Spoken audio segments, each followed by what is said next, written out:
అందరికీ నమస్కారం అండి. ఆంధ్రప్రదేశ్ రాష్ట్ర ప్రభుత్వ ఉద్యోగుల పెన్షనర్లకు ప్రభుత్వం కీలక ఆదేశాలు జారీ చేయడం జరిగింది. సో ఈ వీడియోలో వీటి గురించి పూర్తి వివరాలు అయితే తెలుసుకుందాం.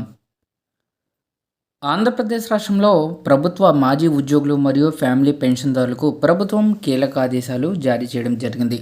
2024-25 ఆర్థిక సంవత్సరానికి సంబంధించి తమ వార్షిక జీవన ధృవీకరణ పత్రాన్ని నిర్ణీత గడువులోగా సమర్పించాలని అధికారులు సూచించారు.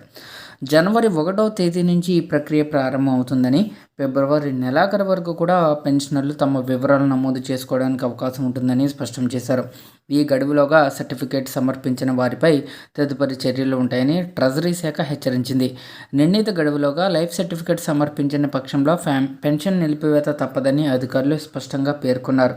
ముఖ్యంగా ఫిబ్రవరి నెలాఖరులోగా ధృవీకరణ పూర్తి చేయని వారికి ఏప్రిల్ 1వ తేదీన అందాల్సిన మార్చి నెల పెన్షన్ నిలిచిపోయే అవకాశం ఉందని తెలిపారు.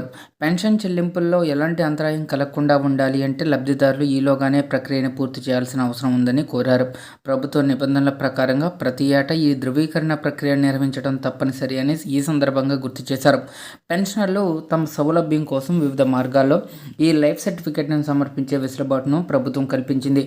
కేంద్ర ప్రభుత్వ జీవన ప్రమాణ్ పోర్టల్ ద్వారా ఆన్లైన్లో లేదా వ్యక్తిగత సిఎఫ్ఎంఎస్ లాగిన్ను ఉపయోగించి ఇంటి నుండే వివరాలు నమోదు చేయవచ్చు.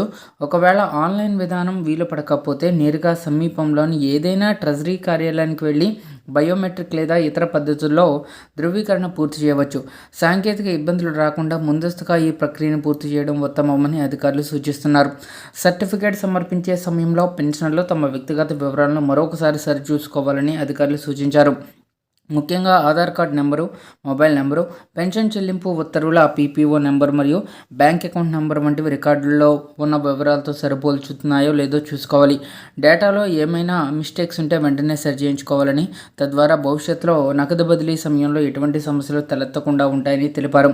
సందేహాల నివృత్తి కోసం సంబంధిత జిల్లా ట్రెజరీ కార్యాలయాలను సంప్రదించవచ్చని పేర్కొన్నారు.